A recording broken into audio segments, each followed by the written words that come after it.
உணர்வு ஏற்பட்டு கரையில் இருக்கக்கூடிய தொழிற்சாலைகளை எல்லாம் அழித்து விட்டு தொழிற்சாலைகளை நிறுத்தி தண்ணீரை சுத்திகரிக்க விட்டு குப்பை கொட்டுவதை நிறுத்தி இன்று மற்ற வளர்ந்த நாடுகளில் இருக்கக்கூடிய நதிகள் எல்லாம் பயன்படுத்துகிறார்கள் என்றால் அது இந்த சுத்திகரிப்பு முயற்சி தான். மையலுக்கு நாம் அது மிக முக்கியமாக நம்ம கையில் இருக்கக்கூடிய ஒரு என்னன்னு பார்த்தீங்கன்னா சுத்திகரிப்பு நிலையங்கள். நொய்யலாறு நன்னீர்கான இயக்கத்தின் சார்பாக நொய்யல் கரையில் உள்ள அத்தனை பேரூராட்சி மாநகராட்சி நகராட்சிகள் பகுதிகளில் உள்ள ஊராட்சி தலைவர்கள் மற்றும் செயலாளர்களை சந்தித்து நாம் இந்த கோரிக்கையை வைக்க இருக்கிறோம். முதல் கட்டமாக கோரிக்கையாகவும் அடுத்த கட்டமாக போராட்டமாகவும் நம்ம இதை முன்னெடுக்க செல்ல கொண்டிருக்கிறோம். அதற்கு ஒரு விதையாக இந்த சாமலவரம் பகுதியிலிருந்து நாம் இங்கு ஆரம்பிக்கிறோம் என்பதை பெருமகிழ்ச்சியோடு இங்கு தெரிவித்துக் கொண்டு, நம்மளுடைய அந்த கோரிக்கைகளை பார்த்தீங்கன்னா முதல் கோரிக்கையாகவே நம்ம இங்கே வச்சது தொழிற்சாலைகள்லேருந்து வர கழிவு நீரை தடுத்தணும். ஏன்னா அதில் நச்சுத்தன்மை ரொம்ப அதிகமாக இருக்குது. ஆற்றுல கலக்கும் பொழுது ரொம்ப அதிகமான நச்சு நீர் வருகிறது. விவசாயிகளுடைய விவசாயம் பயன்படுத்துறதில்லை, கால்நடைகள் தண்ணி பருவதில்லை. ஆகவே தொழிற்சாலைகளிலிருந்து வர கழிவு நீரை முற்றிலுமாக நிறுத்த வேண்டும். அதே போல் மக்கள் பயன்படுத்தக்கூடிய அந்த கழிவு நீர்களை எல்லாம் சுத்திகரித்து நொய்யலில் விட வேண்டும். ஒன்று. இரண்டாவது, திடக்கழிவுகளை நேரடியாக கொண்டு வந்து எல்லாருமே நொய்யலே கொட்டிடுறாங்க. இந்த பகுதிகளில் நோட்டீஸ் எடுத்துருக்கும் போதும் கூட பெரும்பாலான சொன்ன கருத்து என்னன்னு கேட்டிங்கன்னா, இரவு நேரங்களில் எல்லாம் கடை சாத்தும் போதும் மற்றதெல்லாம் கூட்டிகிட்டு அந்த குப்பையில் வலிச்சு கொண்டு போய் நொய்யல் நடுவில் கொட்டிடுறாங்க. தனியோட தனியாக போட்டு அப்படின்னு. இது ஒரு இடத்துல இல்லை. உதாரணத்துக்கு நான் சொல்கிறேன், முதல்ல கரையில் கொட்டிட்டு இருந்த குப்பை இப்போ நொய்யல் ஆற்றுக்குள்ளே தண்ணிக்குள்ளே கொட்ட ஆரம்பிச்சிட்டாங்க. காரணம் கழிவு நீர். ஏன்னா அவங்க பார்வையில் அது கழிவு நீராக தெரியுது. சரி, இங்கே தானே குப்பையில் தானே ஓடுறான், அந்த கழிவில் ஓடுறோம்னு நினச்சிக்கிறாங்க. இப்படியே நம்ம அதை குப்பை கூலமாக கழிவு கூடமாக கொட்டி கொட்டி கொட்டி நதியை இன்னைக்கு கண்மணி அழிஞ்சு நிற்கிது. ஆக இதை தடுக்க வேண்டும். இதற்கு அந்த பகுதியில் இருக்கக்கூடிய அந்த நம்ம ஒருங்கிணைப்பாளர்கள் எல்லாம் நேரடியாக சென்று எந்த மாற்று வழி இருக்குதுங்கிறத ஆய்வு செய்து அதை நாம் இங்கே குழுவாக ஏற்படுத்தி நாம் அதை செயல்படுத்த இருக்கிறோம். அதே போல் பார்த்தீங்கன்னா பாசன குளங்கள் நிரப்புதல் ஒரு சில பகுதிகளில் பெரிய பிரச்சனை இல்லைனாலும் கூட பெருவாரியான குளங்களில் இந்த மீன் பிரச்சனை மிகப்பெரிய பிரச்சனை. மழை காலங்களில் தண்ணீரை திறந்து விட சொன்னால் குஞ்சு விட்டுங்கன்னா சிரமங்கன்றாங்க. தண்ணி போனதுக்கப்புறம் அங்கே ஒன்றும் இல்லைப்பா, அண்ணன் சொன்ன மாதிரி செம்மடாம்பாளையம் புதூர் குளமாகட்டுங்க, மற்ற குளமாகட்டும், எதுவுமே முழு அளவில் எட்டவே இல்லைங்க. அப்புறம் அதில் இருக்கிற தண்ணியெல்லாம் பார்த்தீங்கன்னா ஏற்கனவே இருந்த கழிவு தண்ணி தான். ஆக மழை காலங்களில் முழுமையாக நொய்யில் இருக்கிற தண்ணியை திறந்து விட்டுறணும். ஏன்னா தண்ணி வேகமாக அந்த செந்தண்ணி உள்ளே வரும்போது இங்கே இருக்கிற கழிவு தண்ணியை அடித்து தள்ளி வெளியேற்றி அந்த புது தண்ணி உள்ளே வரதுக்கான ஒரு வழி இருக்கும். இந்த பராமரிப்பு பணிகள் எல்லாம் குளங்கள் உருவாக்க காரணமாக இருந்ததே விவசாயிகள் பயன்பாட்டுக்கு மட்டும்தான். ஆக இந்த குளங்களை பராமரிக்கும் உரிமையை திரும்பவும் விவசாய குழுக்களிடம் ஒப்படைத்து அதை பராமரிப்பதும் தண்ணீர் திறந்து வருவது எல்லாமே நேரடியாக விவசாயிகள் தான் இதை செய்யணும். ஏன்னா நம்ம தண்ணியை, நம்ம தோட்டம், நம்ம பயிர், நம்மளுடைய வெள்ளாமை, நம்ம மண், அதை காக்கக்கூடிய உரிமை அந்த பாசன விவசாயிகளுக்கு இருக்கிறது. எனவே இந்த குளங்களை பராமரிப்பு உரிமையை அரசானது விவசாயிகளிடம் கொடுக்க வேண்டும் என்பதையும் சொல்லிட்டு, அடுத்து நம்ம கோரிக்கை பார்த்தீங்கன்னா இது ஒரு நீண்ட நாள் கோரிக்கை. அண்டை மாநிலங்களைப் போல தமிழகத்திலும் கல்லுக்கான உரிமை வேண்டும். நம்ம சட்டமன்ற உறுப்பினர் இருக்கிறாரு, அண்ணங்கிட்ட இது கோரிக்கையை சொல்கிறோம். ஏன்னு கேட்டிங்கன்னா, தென்னையை வைத்தால் மட்டும் இல்லைங்க, இப்போ தான் அந்த தேங்காய் விற்கிது. இது வரைக்கும் தேங்காய் விலை இல்லை. அதை தாண்டி பார்த்தோம்னா எங்களுடைய காய்ப்பு திறன் சுத்தமாக குறைஞ்சி போச்சுங்க. எந்த தென்னை மரமே ஒரு 50 காய் காய்க்கிற மரம் இப்போ 15லேருந்து 20 காய் தான் காய்க்குது. அப்போ நம்ம 40 காய்க்கு என்ன விலை, 50 காய்க்கு என்ன விலை வாங்கணுமோ, எப்படி கணக்கு போட்டாலும் அந்த விலை தான் இப்போ நம்மளுக்கு வருது. ஆக தென்னை வைத்திருக்கும் உழவருடைய வருமானம் அது கல்லுக்கான அனுமதி. எனவே இந்த கோரிக்கையை முன்னிறுத்தி, அதே போல் இந்த நோய்வாய்ப்பட்ட அந்த தென்னை மரங்கள் எல்லாம் பார்த்தீங்கன்னா கடுமையாக இந்த நொய்யல் பகுதியில் இது பெரிய குறையாகவே இருக்குது. அரசு உடனடியாக இதுக்கு வேளாண் துறை அதிகாரிகளை அனுப்பி ஆய்வு செய்து நம்மளுடைய மரங்களுக்கான தீர்வை கொடுக்க வேண்டுங்கிற கோரிக்கையும் வைத்து, அடுத்தது பார்த்தீங்கன்னா மானியங்களை நேரடியாக வழங்குதல்.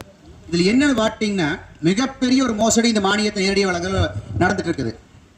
அதாவது பார்த்துட்டிங்கன்னா, நாம் கடையில் போய் ஒரு பொருள் வாங்கணும்னு வச்சுக்கோங்க, ஒரு சொட்டு நீர் ரோஸ் 2700 நீங்கள் மானியத்தில் போய் 7000 உங்களுக்கு மானியம் போக மீதி கொடுத்துட்றாங்க. அதாவது இது ஒரு பெரும் பகல் கொள்ளை. நீங்கள் ஒன்றுமில்லை, இப்போ நான் அக்ரி அந்த விவசாய நிகழ்ச்சி நடக்குதுங்க, நான் போய் அந்த ட்ரோன் ஒரு விலையை கேட்குறேன், 7 லட்ச ரூபா சொல்கிறாங்க. ஒரு இது மருந்தடிக்கக்கூடிய அந்த ட்ரோன் 7 லட்ச ரூபா சொல்கிறாங்க.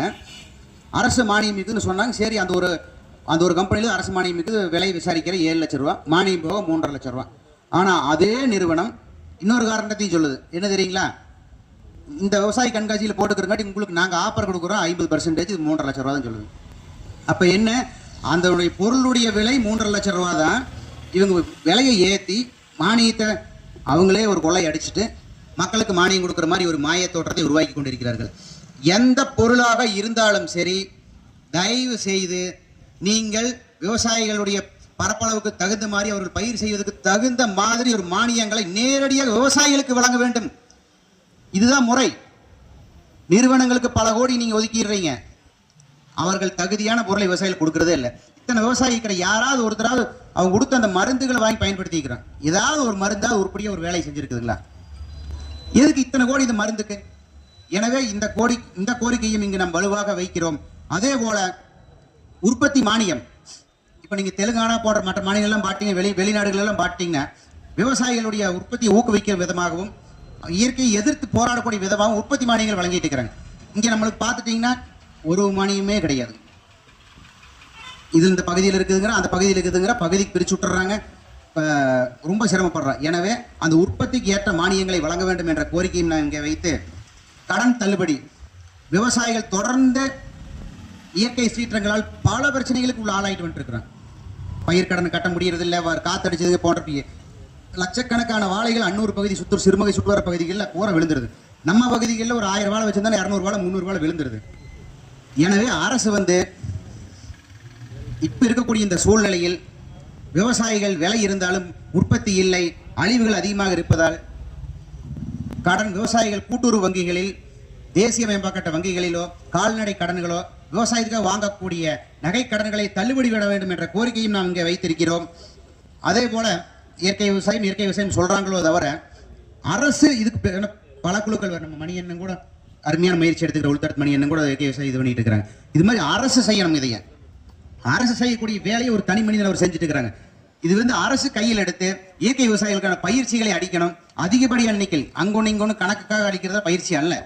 ஒரு விவசாயியா இயற்கை விவசாயம் பண்ணணும்னு நினைச்சீங்கன்னா அவங்களை கையில் எடுத்து இயற்கை விவசாயம் பயிற்சி முடிஞ்சு அவர் விளைவிக்கிற வரைக்கும் அவங்களுக்கு மாதாந்திர ஊக்கத்தொகை வழங்கி, அவருக்கு அந்த சர்டிபிகேட் வழங்கி அவர் இயற்கை விவசாயம் மாற்றி கொடுக்க வேண்டிய பொறுப்பு அரசிடம் இருக்கிறது. மணிப்பூர் போன்ற மற்ற மாநிலங்களுக்கு முன்னோடியாக மிக இயற்கை விவசாயிகள் சிறப்பாக செயல்பட்டு வராங்க. எனவே இது அரசு தான் இதை செய்யணுமோ தவிர தனி மனிதர்கள் இது 100% செய்து முடிக்கவே முடியாது. எப்படி நம்ம கிட்ட கொண்டு வந்து ரசாயன உரங்களை கையில் திணிச்சு இதை செய்யினாங்க பார்த்தீங்களா, அதே மாதிரி இந்த இயற்கை விவசாயங்களை அரசு நம்மளோட செய்ய வேண்டும் என்பதை சொல்லி நாம் தொடர்ந்து பழங்காலங்களில் போராடிக்கிட்டு ஒன்றே உற்பத்திக்கு ஏற்ற விலை MSP, அதை டாக்டர் ஐயா MS சுவாமிநாதனோட பரிந்துரைப்படி உற்பத்தி போக 50% லாபத்தை வைத்து வழங்க வேண்டும் என்ற அந்த கோரிக்கையும் இங்கே வைத்து, நம்மளுக்காக இந்த உழவர் இனத்துக்காக தனது குடும்பத்தை விட்டு நேரடியாக விவசாயிகளோடு இருந்து பல உரிமைகளை பெற்று பல போராட்டங்கள் நடத்தியவர் ஐயா NS பழனிசாமி அவர்கள், முன்னாள் சட்டமன்ற உறுப்பினர், பேராசிரியர். அவருக்கு நம்ம அமைப்புலையே விவசாயம் செய்யக்கூடிய இந்த பகுதியில் இருக்கிற அத்தனை பேரும் செய்யும் ஒரு கோரிக்கை என்னன்னா, கன்சாமி அண்ணன்கிட்டையும் இருக்கிறாரு, அவர்கிட்டையும் சொல்கிறேன், ஒரு நினைவு ஸ்தூபி, அவருடைய மணிமண்டபத்துக்கு முன்னாடி ஒரு நினைவு ஸ்தூபி வைத்து அவருடைய நினைவு நாளை அரசு விழாவாக மாற்ற வேண்டும். ஏன்னு கேட்டிங்கன்னா, நம்மளுடைய பொருளாதார முன்னேற்றத்துக்காகவும் நம்மளுடைய உரிமைக்காகவும் தான் அவர் போராடி மறைந்தார். அவருக்காக எதுவுமே செய்யலை. நாம் எப்படி நாராயணசாமி நாயுடுக்கு மணிமண்டபம் வேணும் முதல் கோரிக்கை நம்ம NSP அவர்கள் தான் வைத்தார், அதை பெற்று தந்தார். அவருக்காக இந்த கோரிக்கையை நாம் வைக்கிறோம், இதை பெற்று தருவோம் என்பதையும் இதற்கு நீங்கள் எல்லாம் உறுதுணையாக இருக்க வேண்டும் என்பதை சொல்லி, அதே போல இங்கு எங்கேயுமே இந்த நாட்டிலேயே சுங்கம் இல்லாத ஒரு மிக சிறப்பான ஒரு சந்தையை, திருப்பூர் தெற்கு சந்தையை உருவாக்கி விவசாயிகளை விற்கிறதுக்கு இல்லாமல் போராட்டம் நடத்தி உள்ள இறங்கி வித்து காமிச்சு இன்னைக்கு வரைக்கும் செயல்பட்டு இருக்குது. அந்த சந்தைக்கும் அதனுடன் இருக்கக்கூடிய உழவர் சந்தைக்கும் NS பழனிசாமி ஐயா அவர்களுடைய பெயரை சூட்ட வேண்டும் என்ற கோரிக்கையும் நாங்கள் இங்கே வைத்துக்கொண்டு, நம்மளுடைய மாநில தலைவர் திரு AK சண்முகம் ஐயா பார்த்துட்டிங்கன்னா ஆரம்பித்து இன்னைக்கு 74 நாள் முடிஞ்சது. 100 நாள் 100 ரேஷன் கடை போராட்டம். எத்தனை பேருக்கு தெரியலைங்க. அது விற்கையில் தேங்காய் விலை 8 ரூபா, 6 ரூபா, 7 ரூபா. இன்னைக்கு அந்த தேங்காய் விலை எவ்வளோ? 38 ரூபா, 40 ரூபா. போராட்டத்தை ஆரம்பிக்கும் போது இன்னைக்கு முடிச்சு நோட்டீஸ் கொடுக்க போகிறோம், அத்தனை பேர் நம்ம சொல்லிட்டு இருக்கிறாங்க. ஆனால் நீங்கள் அந்த தேங்காய் பெரிய சாதனை. இன்னும் இந்த சாதனை முடிய 26 நாட்கள் இருக்கிறது. இந்த 26 நாட்களும் அத்தனை பேர் ஒத்துழைப்பு கொடுக்க வேண்டும் என்பதை சொல்லி, அந்த பாமாயில் பார்த்தீங்கன்னா இறக்குமதிக்கு ஒரு மானியம், அந்த அவங்கள ஒரு மானியம் கொடுத்து கொண்டு வந்து ரேஷன் கடைக்கு ஒரு மானியம் கொடுத்து இத்தனை மானியங்களையும் வெளிநாட்டு உழவர்களுக்கு கொடுக்கும் அரசு உள்நாட்டு உழவர்களுக்கு கொடுக்கலாங்களே. உள்நாட்டு உற்பத்தியில் எண்ணெய் திறன் வந்து நுகர்வு திறன் 50% வெளிநாட்டிலிருந்து இறக்குமதி பண்ணிட்டு இருக்கிறோம். இதே 1990களில் வெறும் 2-3% இருந்த அந்த இறக்குமதி இன்னைக்கு 50%. ஆக 50% எண்ணெய் வித்துக்களை உற்பத்தி செய்யக்கூடிய உழவர்கள் இந்த வேளாண்மையை விட்டு வெளியேறி இருக்கிறார்கள், அல்லது மக்கள் பெருக்கத்தில் அவர்கள் கொடுக்கவில்லை. அப்போ இங்கே விவசாயிகளுக்கு நம்ம விலை இல்லைட்டு இருக்கிறோம், இங்கே இறக்குமதி பண்ணிட்டு இருக்கிறாங்க.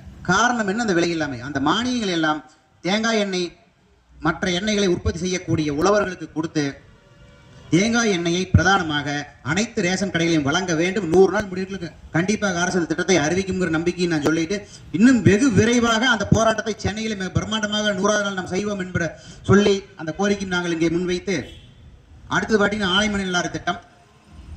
நம்ம நொய்யலாறு நன்னீருக்கான இயக்கத்தை போலவே இந்த ஆனைமலை நல்லாறு திட்டத்தை பார்த்தீங்கன்னா நம்ம ஏர்முனை இளைஞரணி மற்றும் கட்சிசார்பற்ற தமிழ் விவசாய சங்கம் மற்றும் ஏர்முனை இளைஞரணி சார்பாக துவக்கி 100 பகுதிகளில் பெயர் பலகை வைத்து, இதே போல உடுமலை ரவியண்ணன் அவர்களுடைய புத்தகங்களை எல்லாம் மக்களிடம் கொண்டு போய் சேர்த்தி, அது வரைக்கும் இருந்த அந்த போராட்டத்தினுடைய எதுன்னு கேட்டீங்கன்னா பாதி பேருக்கு தெரியாது. ஆனால் அந்த புத்தகத்துக்கு வந்தது பிறகுதான் இது எப்படி தண்ணி வருது, எங்கிருந்து வருது, ஏன் வந்தது, எப்படி வருது, நம்ம ஏன் கேட்கணும், எந்தெந்த பகுதிக்கு போகுதுங்கிற அந்த உரிமையை அந்த போராட்டமும் அந்த இயக்கமும் பெற்றுக் கொடுத்திருக்குது. எனவே இந்த கோரிக்கைகளை வலியுறுத்தி நாம் இந்த கூட்டத்தை சிறப்பாக நடத்தி கொண்டிருக்கக்கூடிய ஏற்பாடு செய்த அத்தனை பேருக்கும் வணக்கத்தை சொல்லி விடைபெறுகிறேன். நன்றி, வணக்கம்.